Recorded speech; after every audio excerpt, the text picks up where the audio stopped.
క్రీస్తునందు సోదరి సోదరులారా, ఈ సమయమున మనము దేవుని సన్నిధిలో ఉన్నాం. దేవుని మాటలు వినడానికి మనము చేయవచ్చి ఉన్నాం. మంచిది. ముందుగా మన రక్షకుడును మన ప్రభువైన యేసుక్రీస్తు నామమున మీకందరికీ నా వందనాలు తెలియజేస్తూ ఉన్నా. మన వాక్య ధ్యానము కొరకై ఆదికాండము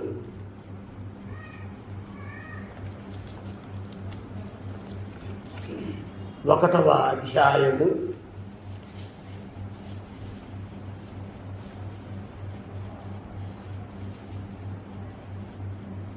1వ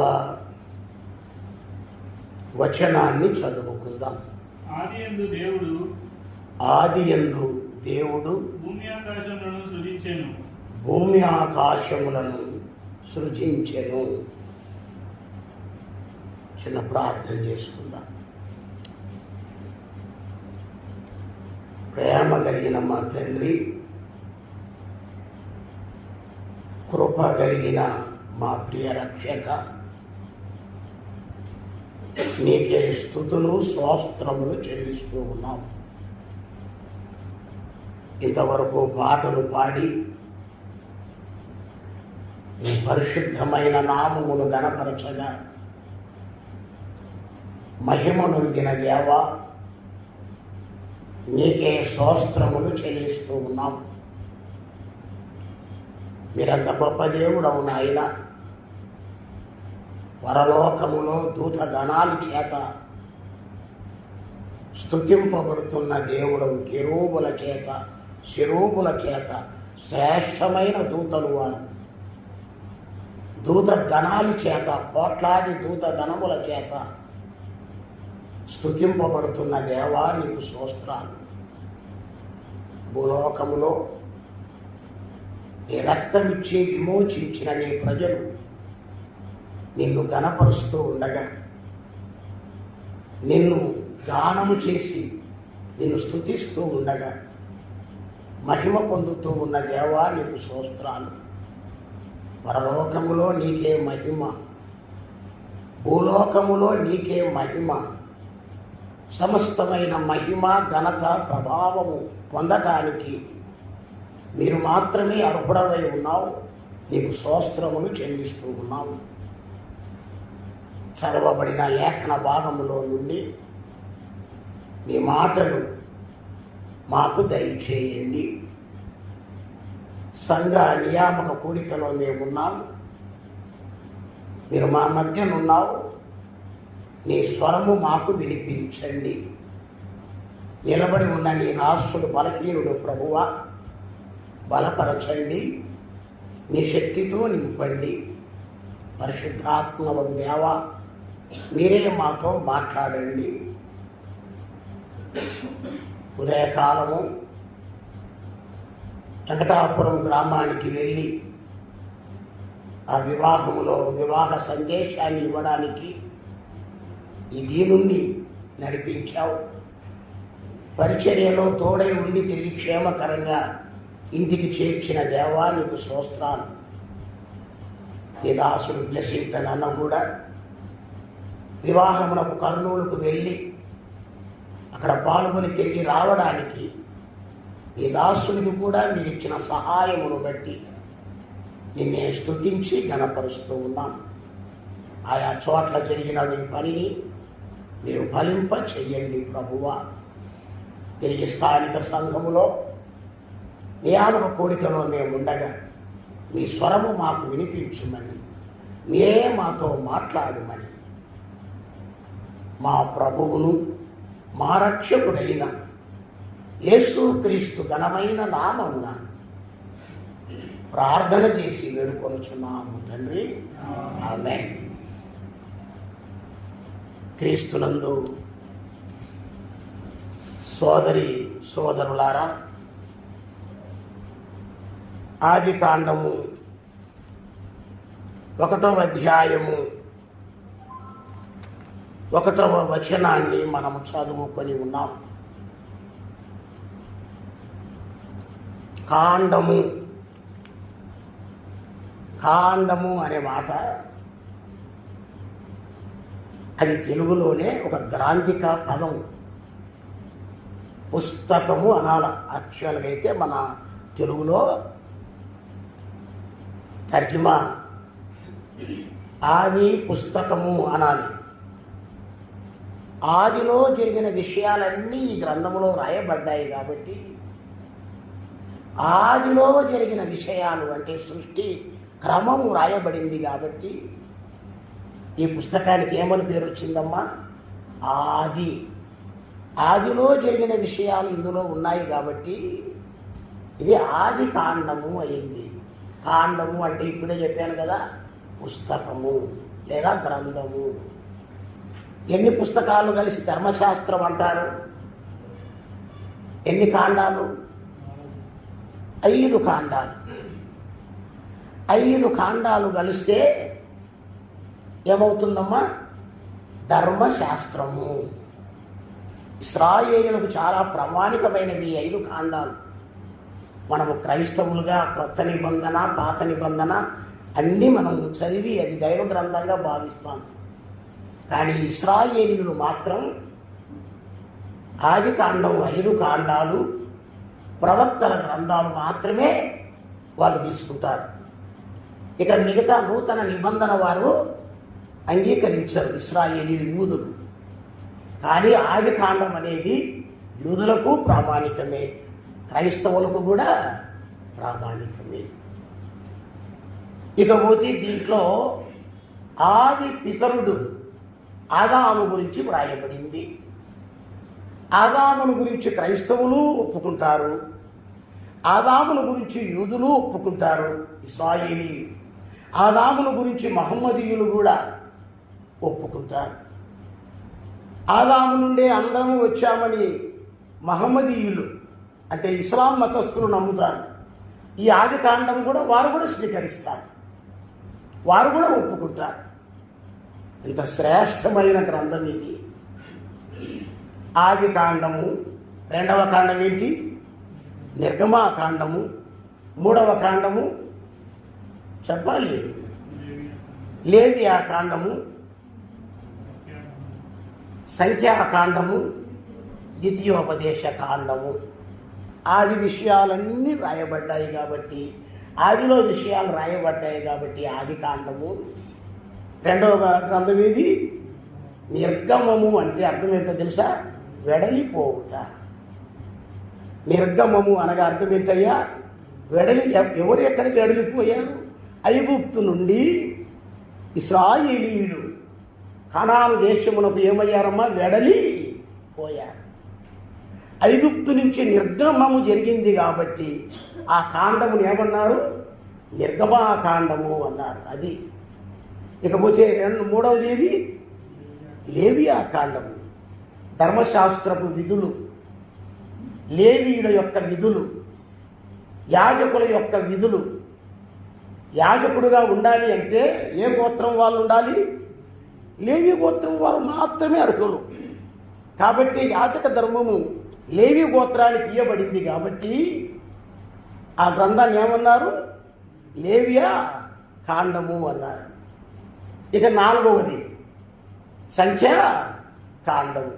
12 గోత్రముల వారి సంఖ్య ఈ గ్రంథములో ఇవ్వబడింది. ఒక్కొక్క గోత్రము సంఖ్య వివరాలన్నీ రాయబడ్డాయి. వారి సంఖ్య వివరాలు రాయబడ్డాయి కాబట్టి ఆ గ్రంథానికి ఏమని పేరు వచ్చింది? సంఖ్యాకాండము అన్నారు. ఇక చివరిది ఏంటయ్యా? ద్వితీయోపదేశ కాండము. ద్వితీయోపము అంటే అర్థం ఏంటో తెలుసా? 2వసారి బోధించుట. ద్వితీయ అంటే 2. మోషే ఇశ్రాయేలీయులకు బోధించాడు. నిర్గమాకాండములో చెప్పాడు కొన్ని విషయాలు. మళ్ళా తిరిగి ఎక్కడ చెప్పాడు? ద్వితీయోపదేశ కాండములో కూడా చెప్పాడు. మళ్ళా 2వసారి చెప్పాడు కాబట్టి ఈ గ్రంథానికి ఏమని పేరు వచ్చింది? ద్వితీయోపదేశ ఉపదేశం. 2వసారి ఉపదేశం చేశాడు. ధర్మశాస్త్రపు విధుల గురించి. కాబట్టి ద్వితీయోపదేశ కాండము అయ్యింది. ఈ 5 కాండాలు ధర్మశాస్త్రపు గ్రంథాలు. అలాగైతే ఈ కాండము ఎప్పుడు రాయబడింది, ఈ పుస్తకము ఎప్పుడు రాయబడింది? క్రీస్తుకు పూర్వము 1452 నుండి 1406 వరకు ఈ గ్రంథము వ్రాయబడింది. ఎందుకు సరిగ్గా ఎక్కువ నుంచి తక్కువ చెప్తున్నానంటే, మీరు క్రీస్తు శకము క్రీస్తు పూర్వము అనేది బాగా వివరంగా తెలుసుకుంటే తెలుస్తుంది. క్రీస్తు శకము అనేది పాయింట్ అయితే అక్కడి నుంచి ఇటుగా వస్తే 1, 2, 3, 4 అని ముందుకు వెళ్ళిపోతుంది. మీరు బాగా గమనించండి. క్రీస్తు శకము దాన్ని మళ్ళీ ముందుకు లెక్కించాలంటే మళ్ళీ క్రీస్తు శకం నుంచి ఎట్లా లెక్కించాలా? మళ్ళీ ఇక్కడి నుంచి 1, 2, 3, 4 అనుకుని వెనక్కి వెళ్ళిపోవాలి. నిజమండి, అదే క్రీస్తు శకమునకున్న ప్రాముఖ్యత. అట్లయితే ఎప్పుడు రాయబడింది? 1452 నుంచి 1406 కాలంలో ఈ గ్రంథం రాయబడింది. ఎవరు రాశారు? మోషే. ఎవరైనా ధర్మశాస్త్రమును రాసింది ఎవరయ్యా అంటే ఏం చెప్తారేమో తెలుసు అందరికీ. మోషే మహాభక్తుడు ఈ ఆది కాండాన్ని వ్రాశాడు. ఎక్కడి నుండి వ్రాశాడినా? ఈ 5 కాండాలు ఉన్నాయి. చరిత్రకారులు ఏమంటున్నారంటే, ఐగుప్తులో ఉన్నప్పుడు కొంత రాశాడు. ఆ తర్వాత అంతకంటే ముందు ఎక్కడున్నాడు ఆయన? ఐగుప్తు కంటే ముందు, ఐగుప్తుకు వచ్చి ఇశ్రాయేలీని తీసుకొని వెళ్ళకముందు, దేవుడు పిలవకముందు, పొదలో కనపడక ముందు, పొదలో పిలుపు రాకముందు మిద్యానులో తన మామ మందను కాస్తూ ఉన్నాడు.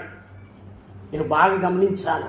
40 సంవత్సరాలు ఐగుప్తులో ఉన్నాడు, 40 సంవత్సరాలు మిద్యానులో ఉన్నాడు, 40 సంవత్సరాలు సీనాయి అరణ్యంలో ఉన్నాడు, అరణ్య యాత్రలో ఉన్నాడు. బాగా విడదీసుకుంటే ఎంత చక్కగా అర్థమవుతుంది మోసే చరిత్ర. ఎన్ని సంవత్సరాలు బ్రతికాడు? 120 సంవత్సరాలు మాత్రమే బతికాడు. ఆ తర్వాత మోయాబు కొండల్లో ఆయన తుది శ్వాస వదిలాడు. అసలు కనాను దేశమునకు ఆయన అడుగు కూడా పెట్టలేకపోయాడు. దూరం నుండే చూచాడు, ఇదే చాలనుకున్నాడు అంతే. ప్రియమైన సోదరి సోదరులారా, ఎంత బాగా మహానాయకుడు, లక్షల మంది జనాన్ని నడిపించిన వాడు, 40 సంవత్సరాలు వారితో కలిసి సాగిపోయినవాడు. మోషే సాత్వికుడుగా పిలువబడ్డాడు. ఎంత సాత్వికము కలిగిన వాడు ఆయన. ఇశ్రాయేలీయులను నాశనం చేస్తానని దేవుడంటే, ప్రభువా వారిని నాశనము చెయ్యొద్దు. ఒకవేళ నువ్వు నాశనము చేయాలని అనుకుంటే నీ కోపం అంతా ఎవరి మీద తీర్చుకుంటావు? నా మీద తీర్చుకో. నన్ను చంపి ప్రభు వారిని క్షమించు. వారికి మంచి గుణము కలిగిన మహానాయకుడు మోషే. కానీ కనాను దేశం చేరలేకపోయాడు. ప్రియమైన సోదరి సోదరులారా, ఐగుప్తులో కొంత, మిద్యానులో ఉన్నప్పుడు కొంత, సీనాయి పర్వత యాత్రలో ఉన్నప్పుడు కొంత, ఈ 5 కాండాలు ఆయన వ్రాసినట్లుగా చరిత్రకారులు చెబుతూ ఉన్నారు. మంచిది. ఈరోజు బైబిల్ స్టడీ అంటే చాలా లోతుగా ఉంటుంది. ఏమ్మా, మరి మీరు కొంచెం మనసు పెడితే కానీ అర్థం కాదు. వాళ్ళు ఎక్కడేమన్నాడు ఆయన? ఒడ్డున ఏమన్నాడా? వాళ్ళు ఎక్కడేయాలా? ఏం చెప్పరే? లోతుకెళ్ళి వేయాల. లోతుకెళ్ళి వేస్తే ఏమవుతుందంట? చేపలు పడతాయి. తెల్లవారులు కష్టపడినాం నాయన, ఒక్క చేప పడలేదా? అయితే మీరు ఇక్కడ కాదు వల వేయాల్సింది. ఎక్కడ వేయాలన్నాడు? లోతుకు వెళ్ళి వేయండి అన్నాడు. ఆయన చెప్పినట్లుగా వారు వల వేశారు. వలలు పిగిలిపోయేంతగా చేపలు పడ్డాయి. లోతైన అనుభవంలో మనం ఉండాలి. చెట్టు ఎట్లుంటుందమ్మా? వేరు పారినదై, లోతుగా పారినదై. లోతుగా పారే అనుభవంలో మనం ఉంటే ఇప్పుడు పెద్ద పెద్ద మహా చెట్లు కనపడతాయి. పెద్ద పెద్ద యాప చెట్లు, రాగి చెట్లు మన ఊర్లో ఉన్నాయా లేదా? ఏమన్నా వాడికి నీళ్ళు పోస్తున్నాడు? ఎవరైనా బిందెల మీద తెచ్చి పోస్తున్నారమ్మా? ట్యాంకర్లతో పోస్తున్నారా వాటికి నీళ్లు? అవి అంత పెద్ద మహావృక్షాలు పచ్చగా ఉన్నాయి. వాడికి నీళ్ళు ఎక్కడివి? అవి వేర్లు ఏం చేసినాయి? లోపలికి దింపినాయి. లోపల భూగర్భ జలాలు తాగుతూ ఉంది. అది లోపలికి దింపి లోపల ఉన్న నీళ్లను తాగుతూ ఉంది ఆ చెట్టు. మీకు ఇంకొక విషయం తెలుసు లేదు? రావి చెట్టు అనే పేరు విన్నారు కదా? ఎన్ని సంవత్సరాలు బతుకుతో తెలుసు? అది రావి చెట్టు 1000 సంవత్సరాలు బతుకుతుందంట. 10 తరాలు పోవాలా మనం. మనుషులు 10 తరాలు పోయేంత వరకు అది బతుకుతూనే ఉంటుంది. కారణం ఏంటి? దానికి నీళ్ళు ఎక్కడి నుంచి వస్తున్నాయి? దానికి అంత ఆయుష్ ఎక్కడి నుంచి దేవుడు ఇచ్చాడు దానికి, సృష్టికర్త. లోపలికి దింపింది ఏర్లు, లోపలికి పోయి భూగర్భ జలాలు తాగుతూ ఉంది. విశ్వాస జీవితంలో లోతైన అనుభవం ఉంటే పడిపోయే జీవితము ఉండదు తల్లి. ఏమో నాకు శ్రమలు వచ్చినాయి అని లోకంలో కలిసిపోయే వాళ్ళు కొంతమంది ఉంటారు. దేమా ఇహలోకమును స్నేహించి మమ్మును విడిచి వెళ్ళేను అంటాడు. లోకాన్ని స్నేహించే వారిగా ఉండరు, లోతైన అనుభవం కలిగిన వారిగా మనం ఉంటే. వేరు లోతుగా ఉండాలా. ప్రభు అన్నాడు, మీరు లోతుకు వెళ్ళి వల వేయమన్నాడు. కాబట్టి మనం ఏం చేద్దామమ్మా? ఇప్పుడు లోతుగా కొంత మనం వెళ్దాం. అందుకనే కొరింథీయులకు రాస్తూ పౌలు అంటాడు, ఇప్పుడు వయస్సును బట్టి చూస్తే, అనుభవాన్ని బట్టి చూస్తే, మీ వయస్సును బట్టి చూస్తే మీరు ఎట్లుండాలా? ఏం చెప్పరే? కొరింథీయులు ఎట్లుండాలంట? బోధకులుగా ఉండాలా. మీ అనుభవాన్ని బట్టి చూస్తే, మీ వయసును బట్టి చూస్తే ఎట్లుండాలి మీరు? గట్టి చెప్పండి. బోధకులుగా ఉండాలా. కానీ ఎట్లున్నారు వాళ్ళు? పసిపిల్లలు. మూల పాఠాలే చెప్పాలి వాళ్ళకి. ఇంకా ఇంట్రడక్షన్లోనే ఉన్నారు, అసలైన లెసన్లేకి పోవడంలే. ఉపోద్ఘాతం చెప్పాలా. లోపలికి వెళదామా అంటే వాళ్ళకి అర్థం కావటంలే. అందుకనే పౌలు అన్నాడు, మిమ్మల్ని అన్నంతో కాదు దేనితో ఇన్నాళ్ళు పెంచినా పాలతోనే. పాలకు అన్నంకు తేడా ఉందా లేదా తల్లి? పసిపిల్లోడు అయితే పాలు తాగుతాడు, పెద్దోళ్ళు అయితే లేదన్నా నేను అన్నం తిననే 3 పూట పాలు తాగుతాను అంటావయ్యా నువ్వు? ఎట్లుంటుంది అది?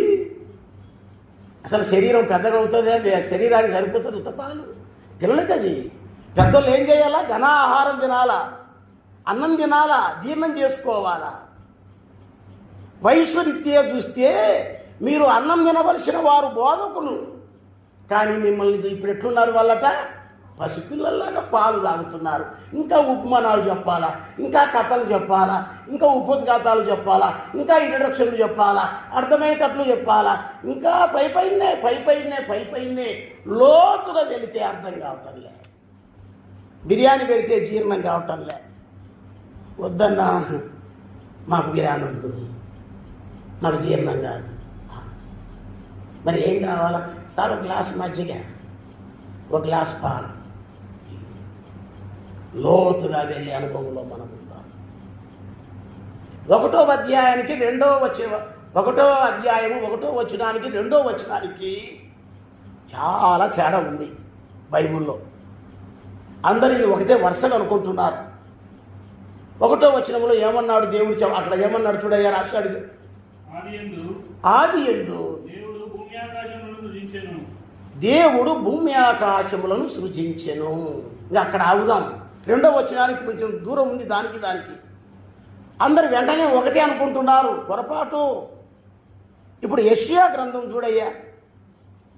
యెషయా గ్రంథం 45వ అధ్యాయము 18వ వచనం. యెషయా గ్రంథం 45:18. ఆకాశములకు సృష్టికర్తైన యెహోవాయే దేవుడు.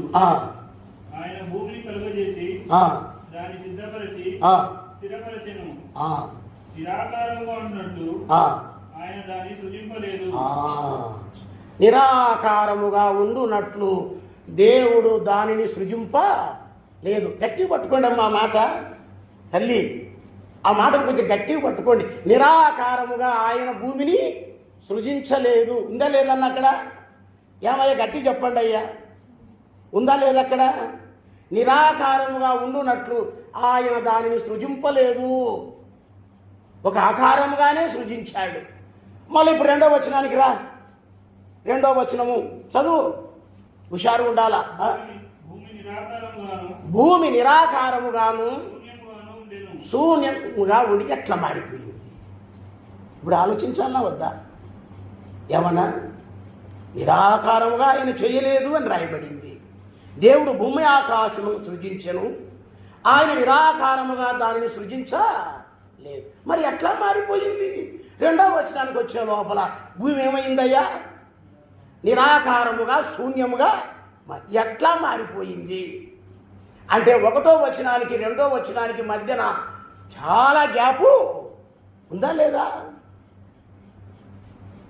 ఎప్పుడైనా మనం ఆలోచించామా? బైబిల్ చదువుతున్నప్పుడు ఆలోచించాలన్నా వద్దా? ప్రశ్న వేసుకుంటే కానీ మనకు జవాబు దొరకదు. మన హృదయంలో ప్రశ్న వేసుకోవాలా. నిరాకారంగా సృజించలేదు అని యెషయా గ్రంథంలో దేవుడు పలుకుతూ ఉన్నాడు. భూమి ఆకాశములను ఆయన సృజించాడు. మరి రెండో వచనానికి వచ్చే లోపల ఏమైంది? భూమి నిరాకారముగా శూన్యముగా ఎట్లా మారిపోయింది? అసలు ఎవరి కోసం చేశాడు ఆయన సృష్టి? భూమి ఆకాశములను సృజించెను, ఎవరి కోసం చేశాడు?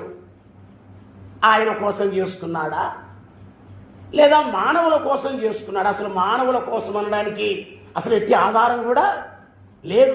ఒకటో వచనం చదివేట్టు మీరు బాగా అక్కడ నిలబడితే మరి ఎవరి కోసం ఆ సృష్టి చేశాడు ఆయన?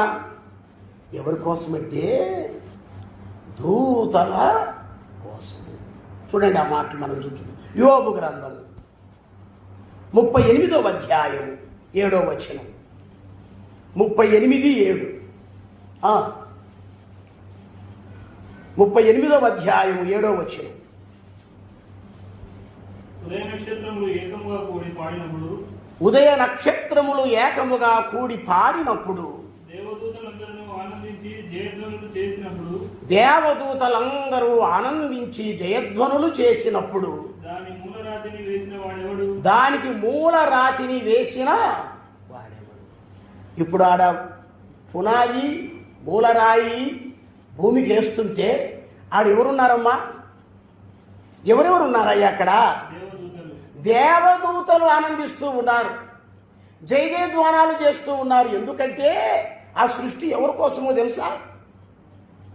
ఆ భూమి ఆకాశాలు సృజించింది ఎవరి కోసమో తెలుసా? దూతల కోసమే. దూతల కోసం సృజించాడు ఆయన. కెరూబులు శరూబులు, తేజో నక్షత్రము అయిన ప్రధాన దూత, సంగీత నాదాలతో సృజింపబడిన భూమి సంగీత నాదంతో ఎంతో ఆనందంగా ఉంది. ఆ సృష్టి వారి కోసమే, దూతగణాల కోసమే. కోట్లాది దూతలు, వేలాది దూతలు కాదు సుమా. కొంతమంది అంటారు వేలాది దూతలతో అంటారు, కానీ బైబిల్లో రాయబడింది దూతల సంఖ్య కోట్లు. కొన్ని చోట్ల వేలాది అన్నా, మరికొన్ని చోట్ల ఏమంటాడు? కోట్లాది. కోట్లాది దూతలు. మళ్ళీ ఈ దూతల్లో మళ్ళీ డిఫరెంట్ ఉన్నారు. శ్రేష్టమైన దూతలు ఎవరంటే కెరూబులు శరూబులు. దూత గణానికి వాళ్ళని ఆనందం కొరకై, వారి కొరకై మొట్టమొదట సృష్టిని చేశాడు ఆయన. భూమి ఆకాశములను ఆయన సృజించెను. సృజించి ఎంతో ఆనందంగా దూత గణాలి చేత జయ జయధ్వానాలతో లూసిఫర్, అంతకుముందు అతని పేరు అసలు లూసిఫర్ అన్న మాటకు సంపూర్ణమైన అర్థం ఏంటో తెలుసా? తేజో నక్షత్రము అనే అర్థం వస్తుంది. లూసిఫర్ అనే మాట ఎక్కడ కనపడదు. తేజో నక్షత్రము అనే మాటకు వారి భాషలో అర్థం ఏంటయ్యా? లూసిఫర్ అనే మాట వస్తుంది. తేజో నక్షత్రముకు సంగీతము, మళ్ళీ ఇక్కడ మీరు కొంచెం ఆగాల. ఆయన దేవుడు అధికారి, సర్వాధికారి. ఆయన కొన్ని గణాల మీద, కొన్ని శాఖల మీద కొంతమందిని అధిపతులు నియమించినాడు. ఈ కెరూబుల్లో షెరూబుల్లో వర్తమానమును అందించే బాధ్యత ఎవరికి అప్పగించాడు? వర్తమానం అందించే బాధ్యత గాబ్రియేలు దూతకి వచ్చాడు. గాబ్రియేలు, మీరు బాగా బైబిల్ని గమనించండి, వర్తమానం చెప్పేటప్పుడల్లా ఎవరు వస్తారన్నా? గాబ్రియేలే. అంటే సమాచార శాఖాధిపతి. నిజమా కాదా? సమాచారం చెప్పాలంటే మరియా, అమ్మా సర్వోన్నతమైన అయో స్థలములలో దేవునికి మహిమ కలుగునుగాక, అమ్మా మరియా నీ గర్భమున ఎవరు జన్మిస్తారు? రక్షకుడు జన్మిస్తాడు. ఈ వర్తమానం చెప్పింది గొల్లలతో చెప్పింది, జ్ఞానులతో చెప్పింది దూతలు. గాబ్రియేలు దూత వర్తమానము చెప్తూ ఉన్నాడు. ఇకపోతే సమాచారం అంతా గాబ్రియేలు దూత చెప్తాడు. సమాచార శాఖ అధిపతి. యుద్ధాలు చేయాలంటే ఎవరు చేయాలి? రక్షణ శాఖ. యుద్ధాలు చేసేది ఎవరు తల్లి? ఇప్పుడు యుద్ధాలు చేసే శాఖ తెలుసు కదా, ఆర్మీ. ఎవరి కంట్రోల్లో ఉంటుంది? రక్షణ శాఖ కంట్రోల్లో ఉంటుంది. రక్షణ శాఖ మంత్రి దానికి కంట్రోల్ చేస్తూ ఉంటాడు. అలాగైతే బైబిల్లో రక్షణ శాఖ యుద్ధాలు చేయాలంటే ఏ దూతమ్మా? ఏం చెప్పరే? మిఖాయేల్. ఎవరమ్మా? మిఖాయేల్ అధిపతి. మిఖాయేల్ ముందుండి యుద్ధమును జరిగించువాడు. ఇక 2 అయిపోయినాయి. 3వది గురించి మాట్లాడదాం. సంగీతము. సంగీతానికి అధిపతి. సంగీతం మీద అంత అధికారము, అంత ఆధిపత్యము కలిగిన వాడు. సంగీతం అంటే చాలా ఇష్టపడేవాడు. సంగీతానికి అధిపతి ఎవరో తెలుసా? లూసిఫర్, తేజో నక్షత్రము. ఇంకా చాలా ఉన్నాయి వివరాలు. నేను ఈ 3 చెప్తూ ముందుకు వెళ్ళాలంటే నా పాఠం పూర్తి కావాలి కదా. సంగీతానికి అధిపతి లూసిఫర్. రక్షణకు యుద్ధములు చేయువాడు ఎవరు? మిఖాయేల్. సమాచారం అందించు దూత గాబ్రియేల్. ఈ తేజో నక్షత్రానికి దేవుడు ఏం చేశాడంటే విశేషమైన అధికారాలు ఇచ్చాడు. దూత గణాల మీద ఎవరిని అధిపతిగా ఉంచాడు? ఎవరిని? ఈ తేజో నక్షత్రములు. మీరు బాగా గమనించండి. వాయిద్యాలు కొడుతూ ఉంటే, వాయిద్యాలు చక్కగా వాంచుతూ ఉంటే దయ్యాలు పట్టిన వాళ్ళు ఏం చేస్తారో తెలుసమ్మా? ఇప్పుడన్నా అర్థం చేసుకోండి తల్లి. దయ్యాలు పట్టిన వాళ్ళు ఇట్టిగా ఊగి ఎగురుతుంటారు. దయ్యాలుగా ఆ సౌండ్ కొడుతుంటే, డ్రమ్ములు కొడుతుంటే, పాటలు పాడుతుంటే వాళ్ళలో ఉన్న దయ్యం ఏమవుతుంది?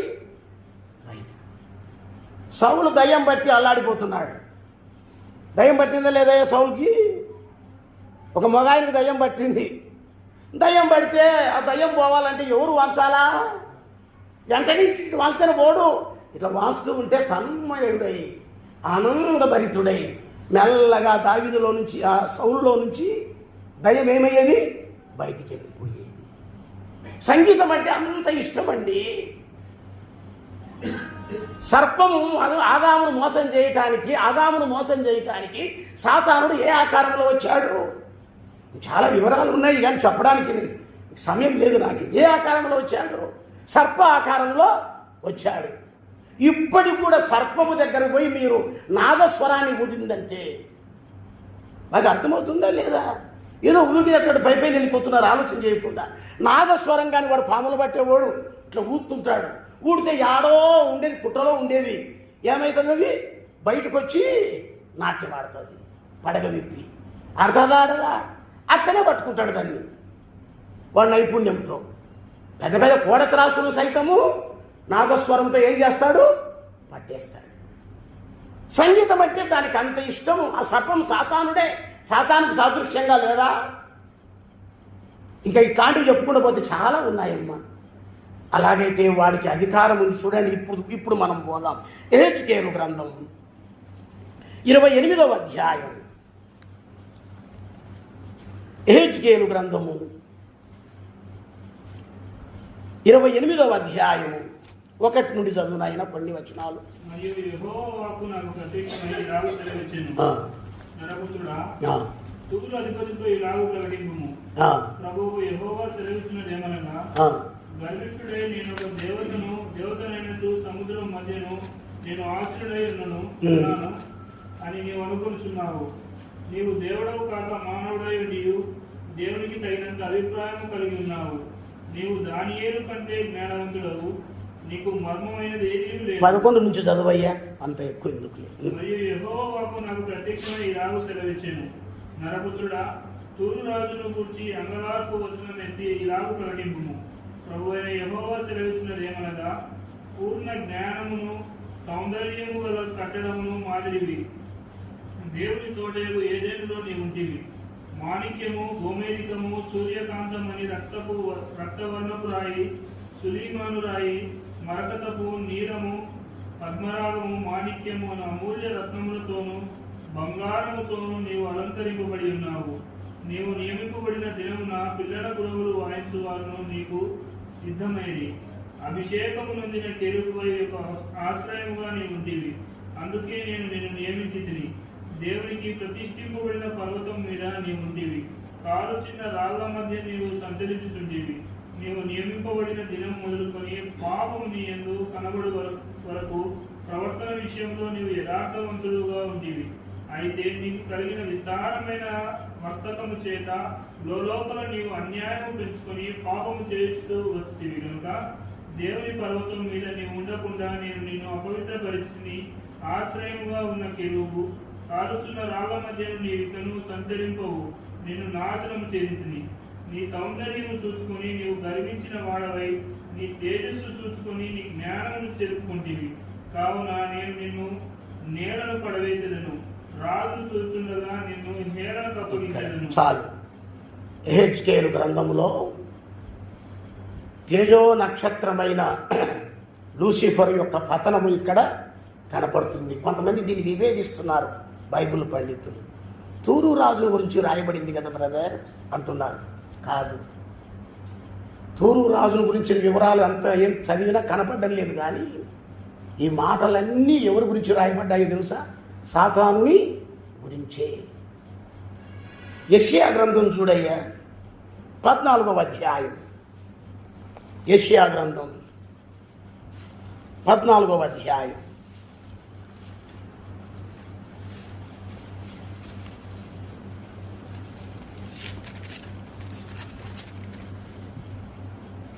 పన్నెండు నుండి. తేజో నక్షత్రమా, రేపో చుక్క, నీవెంతో ఆకాశం నుండి పడితివి. జనములను పడగొట్టిన నీవు నేల మఠం వరకు ఎట్లు నరకబడితివి. నేను ఆకాశంలోకి ఎక్కిపోయేదను, దేవుని నక్షత్రములకు పైగా నా సింహాసనం హెచ్చించును. ఉత్తర దిక్కునున్న సభాపర్వతం మీద కూర్చుందును, మేఘ మండలముల మీదకి ఎక్కుదును. మహోన్నతితో నన్ను సమానునిగా చేసుకుంటును అని నీ మనస్సులో అనుకుంటేవి కదా. నీవు పాతాళమునకు నరకములో ఒక మూలకు త్రోయబడితివే. నిన్ను చూచువారు నిన్ను నిదానించి చూస్తూ ఇప్పుడు తలబోయెదురు. భూమిని కంపింపజేసి రాజ్యమును వణికించిన వాడు ఇతడేనా? లోకమును అడవిగా చేసి దాని పట్టణములను పాడు చేసిన వాడు ఇతడేనా? తాను చెరపట్టిన వారిని తమ నివాస స్థలమునకు పోనీయని వాడు ఇతడేనా? చాలయ్యా. ఈ 2 వచన భాగములలో పడిపోయిన తేజో నక్షత్రము ఎవరు అంటే లూసిఫర్. ఎట్లా పడిపోయాడు, ఎందుకు పడిపోయాడు అంటే, పాపము నీలో కనపడనంత వరకు నువ్వు ఎలా ఉంటివి? యథార్థవంతుడివిగా ఉంటివి. మరకతముతోనూ, సూర్యకాంతముతోనూ, సునీలముతోనూ, విలువ కలిగిన రత్నములతోనూ, వైఢూర్యములతోనూ నీవు అలంకరింపబడితివి. అంటే అర్థం ఏంటో తెలుసా? మంచి అధికారాలు, మంచి గొప్ప అధికారాలు దేవుడిచ్చి తేజో నక్షత్రముగా అందరికీ దూతలకు పైగా నాయకుడిగా పెట్టాడు. ఎవరిని? ఈ లూసిఫర్ని. ఏమనుకున్నాడో తెలుసా? ఏ పర్వతం అయ్యా అది? ఉత్తర దిక్కున ఉన్నా బాగా చెప్పాలా, సభా పర్వతము. దీని వాళ్ళు ఆర్షియం వాళ్ళు ఏమంటారో తెలుసయ్యా? శ్రీ సభ అంటారు. మనకు తెలియక ఏందో సభ, శ్రీ సభ అంటారంట. ఏందో అని దిక్కు చూస్తాం. బైబుల్ తెలిసినకి అర్థమవుతుంది కొంత. శ్రీ సభలోనున్న మా మా పరమ తండ్రి అంటుంటారు వాళ్ళు. అంటే సభా పర్వతం పైన ఉన్నాడు ఆయన. ఉత్తర దిక్కున ఉంది. ఉత్తర దిక్కు అనేది మన ప్రభువు ఉండే దిక్కు అని బైబిల్లో పండితులు చెప్తున్నారు. ఉత్తర దిక్కున సభాపర్వతం అనేది ఒక పర్వతం ఉంది. ఆ పర్వతం పైన దేవుడి సింహాసనం ఉంది. సింహాసనం మీద ఆయన కూర్చొని ఉంటాడు. కెరూబులతో శరూబులతో దూతలతో పెద్ద సభ జరుగుతూ ఉంది. ఆ సభ జరుగుతూ ఉంటే లూసిఫర్ చూసినాడు, నేనేమి తక్కువ ఆయన కంటే. చూడండి ఎట్లా అనుకున్నాడు, చూడమ్మా ఎట్లా వచ్చింది చూడు తల్లి, చూడన్నా నేను ఆయన కంటే ఏమి తక్కువ, ఏమి నాకు ఇంత వైభోగం ఉంది, ఇంత వెలుగు ఉంది, ఇంత తేజో నక్షత్రాన్ని, ఇంత అధికారం ఉంది, ఏమైనా ఒక ప్రత్యేకమైన వాడుగా ఉన్నాడు సభాపర్వతం పైన, ఉత్తర దిక్కున అంత వెలిగిపోతూ ఉన్నాడు. నేను కూడా ఆయనతో సమానుగా చేసుకొని నేను కూడా ఉత్తర దిక్కున ఉన్న ఆ పర్వతం మీద ఎక్కి ఆ సీటు మీద సింహాసనం మీద ఆయన లేనప్పుడు ఏం చేస్తాడంటమ్మా, ఏం చెప్పలే అసలుకి అంత అధికారం నాకుంది. ఆయన లేనప్పుడన్నా నేను కూర్చుంటా అంటే నేను ఆయనతో ఏం చేసుకున్నాడమ్మా, సమానుడిగా చేస్తు. ఆ మనసులో పుట్టగానే ఎవరు తెలిసిపోతుందమ్మా, అట్లా మనసులో పుట్టగానే అది భయంకరమైనది. దేవునితో సమానంగా దూతలు అనుకోవడం. వెంటనే దేవునికి తెలిసింది, పాపం వాళ్ళలో కలిగింది దేవదూతలో. వెంటనే దేవునికి తెలిసి అక్కడి నుండి కిందికి ఏం చేసినాడు, పై నుండి మీకు ఇంకా పైనుండి మీకు అర్థం ఏ ఆకాశం అది, పరమాకాశం అంటారు ఆకాశాన్ని. ఆకాశాలు ఎన్ని ఉన్నాయో తెలుసా, ప్రతి దాంట్లోకి పోయిందంటే లోతుగా ఉంటుంది.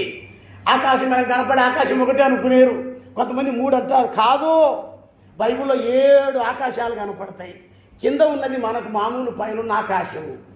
ఆ పైన అటు పెట్టి పైకి వెళ్తే లాస్ట్ చివరిలో ఉంటుంది. అసలు అనంతమండి ఆకాశం అంటే. ఆ అనంతాన్ని ఏం చేశారు, 7 భాగాలుగా విభజించారు. పైన ఉన్న పరమాకాశం అంటే పరలోకం ఉన్న ఆకాశాన్ని ఏమంటారమ్మా, పరమాకాశం అంటారు.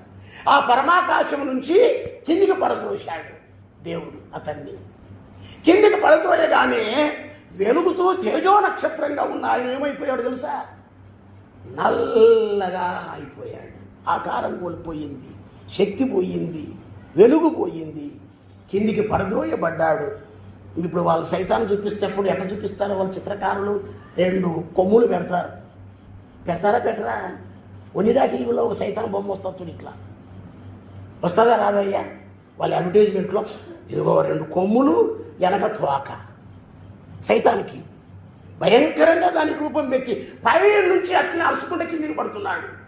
కిందికి పడే లోపల వాళ్ళని అనుచరులు కొంతమంది ఉన్నారు. వరవరవరవర మా నాయకుడిని కిందికి దొబ్బేసినాడే, మేము మా నాయకుడిని వెంటబోతామని కొంతమంది అనుచరులు కిందికి వచ్చారు. ఇప్పుడు రావాలి మీరు కరెక్ట్గా. ఎపిఎస్సీలకు రాసిన